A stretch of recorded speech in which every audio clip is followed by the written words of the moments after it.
सर्वांना मी शुभेच्छा देतो। इतक्या दिवस तुम्ही मला बोलवत नव्हतात,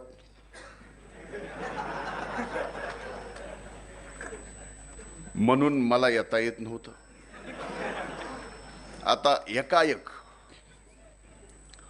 तुम्ही बोलवालात, मी आलोय, याला म्हणतात संघर्ष। मी आतलं सांगत नाही।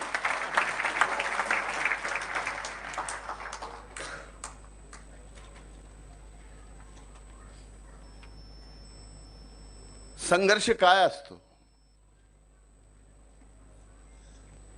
जीवनातला संघर्ष डोळ्यासमोर मी स्वर्गीय मुंडे साहेबांचा पाहिला।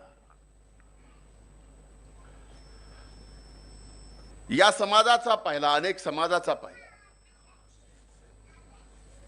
आणि इथून ज्यावेळेस मी सिंहावलोकन करतो